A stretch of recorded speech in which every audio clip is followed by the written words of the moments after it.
Hello friends, welcome to exam drive. आज इस video में बात करने वाले आईओसीएल यानी कि इंडियन ऑयल कॉर्पोरेशन लिमिटेड की पाइपलाइन डिवीज़न की तरफ से निकलने वाले रिक्रूटमेंट के बारे में। यहाँ पे देख सकते हैं आपको टोटल 465 पोस्ट निकला हुआ है। अब यहाँ पे कुछ इंपॉर्टेंट पॉइंट्स मैं आपको स्टार्टिंग में बताना चाहता हूँ। ये रिक्रूटमेंट बेसिकली एक अप्रेंटिसशिप है जो कि 1 साल के लिए रहने वाला है। परमानेंट जॉब नहीं है, बट ये अप्रेंटिसशिप अगर आप करते हैं तो आपको परमानेंट जॉब मिलने के पूरे चांसेस रहते हैं, वो भी आईओसीएल में ही, पाइपलाइन डिवीज़न हो या फिर रिफाइनरी डिवीज़न हो।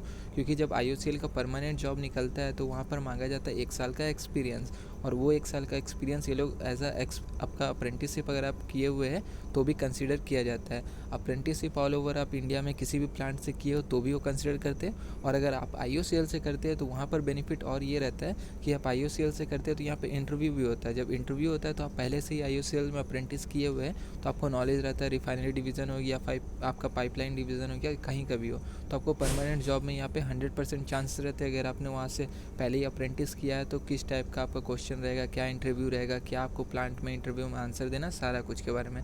तो अगर आपको परमानेंट जॉब करना है आईओसीएल में तो अप्रेंटिस आप कर सकते हैं। और सबसे इंपॉर्टेंट बात ये है कि यहाँ पे आईओसीएल में जो अलग अलग रीज़न वाइज अलग जगह के लिए वैकेंसी निकला हुआ है। आपके एरिया के, आपके घर के आसपास ज़रूर कोई ना कोई आपको लोकेशन होगा जहाँ पे अप्रेंटिस हो रहा होगा, तो आपके आसपास भी रहेगा, आपको वहाँ पे स्टाइपेंड में आप कर भी सकते हैं। तो यहाँ पे देख सकते हैं northern region, eastern region, western region, south eastern region, southern region, हर जगह के लिए अलग अलग वैकेंसी निकला हुआ है, अलग अलग स्टेट वाइज। तो सबसे पहले यहाँ पे देख सकते हैं वेस्ट बंगाल में यहाँ पे मैकेनिकल, इलेक्ट्रिकल, आपका यहाँ पे telecommunication and instrumentation, then human resource, accounts, finance, data entry operator, then Bihar, then Assam. तो मैं आपको बता नहीं रहा हूँ कहाँ कहाँ कितना है, मैं टोटल बोल दे रहा हूँ। वेस्ट बंगाल में 45 है, यहाँ पे देख सकते हैं। बिहार में आपका 36 है, असम में 28 वैकेंसी है, यूपी में आपको 18 वैकेंसी है, हरियाणा में 40 वैकेंसी है, पंजाब में 12 है, दिल्ली में 22 है।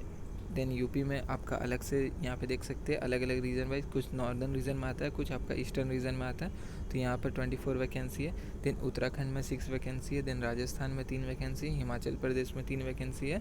देन उड़ीसा में आप देख सकते हैं 48 वैकेंसी है। छत्तीसगढ़ में 6 वैकेंसी, झारखंड में 3 वैकेंसी है, तमिलनाडु में 34 वैकेंसी, कर्नाटका में 7 वैकेंसी है। देन गुजरात में 87 वैकेंसी, राजस्थान में 43 वैकेंसी है। सारे स्टेट्स को मिला के, हर एक रीजन को मिला के टोटल 465 वैकेंसी आपका है। अब बात कर ले आपका यहाँ पे कौन कौन से ब्रांचेस एलिजिबल, क्या क्वालिफिकेशन, एलिजिबिलिटी क्राइटेरिया मांगा गया है। तो यहाँ पे देख सकते हैं जो टेक्नीशियन अप्रेंटिस है, जहाँ पे मैकेनिकल है वहाँ पे मैकेनिकल और ऑटोमोबाइल दोनों ही एलिजिबल है। आपका 3 साल का आपका डिप्लोमा होना चाहिए, या फिर आपके पास लेटरल एंट्री है तो भी आप यहाँ पे एलिजिबल है।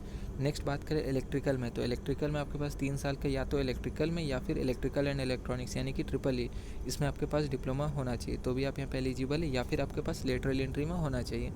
देन नेक्स्ट बात करें आपका टेलीकम्युनिकेशन एंड इंस्ट्रूमेंटेशन में, तो यहाँ पे देख सकते हैं electronics and communication, electronics and telecommunication, electronics and radio communication, instrumentation and control, instrumentation and process control और इलेक्ट्रॉनिक्स इंजीनियरिंग एलिजिबल है। 3 ईयर्स का डिप्लोमा या फिर आप लेटरल एंट्री है तो भी चलेगा।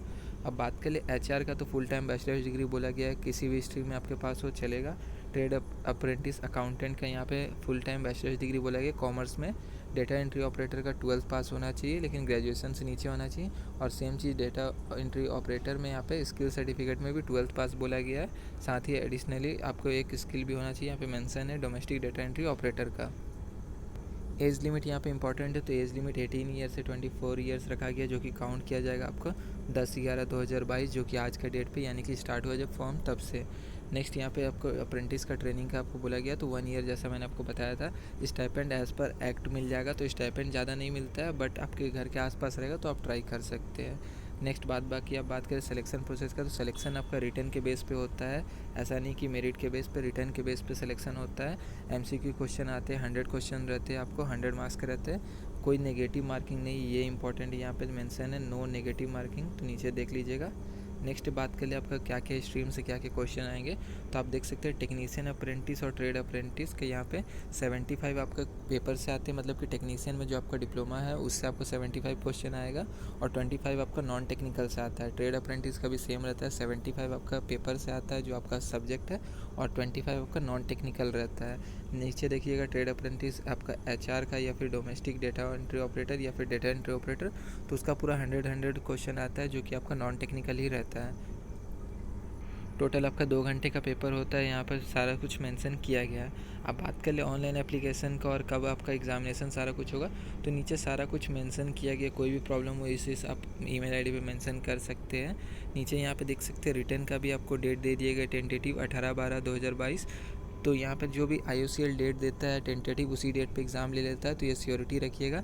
और जिस भी जगह के लिए आप फॉर्म भरिएगा, मान लीजिए आप वेस्ट बंगाल के लिए भर रहे हैं या फिर झारखंड या फिर उड़ीसा कहीं के लिए भर रहे हैं, उसी जगह पे आपका एग्जामिनेशन होगा, वहीं पर सेंटर होता है। IOCL के सेंटर पे ही आपका सेंटर होता है और आपका वहीं पर ही आपका एग्जामिनेशन भी होता है। तो यहाँ पे देख सकते हैं ऑफिशियल वेबसाइट है IOCL का, इसका लिंक डिस्क्रिप्शन बॉक्स में मिल जाएगा। आपका फॉर्म स्टार्ट हो चुका है, आप अभी से फॉर्म भर सकते हैं। लास्ट डेट आपका 30 नवंबर रखा गया है। फॉर्म भरने से पहले 2-3 चीज़ मैं आपको इंपॉर्टेंट बता देता हूँ। यहाँ पर आपको सबसे पहले MHRD पोर्टल पे रजिस्टर करना होगा। यहाँ पे देख सकते हैं टेक्नीशियन अप्रेंटिस के लिए देख सकते हैं ये पोर्टल मेंशन है MHRD नेट्स का। और ट्रेड अप्रेंटिस के लिए अप्रेंटिसशिप इंडिया, नीचे वाला देख सकते हैं ये पोर्टल है अप्रेंटिसशिप इंडिया। इस पर आपको रजिस्ट्रेशन करना होगा। रजिस्ट्रेशन करने के बाद आपको आना है IOCL की वेबसाइट पे।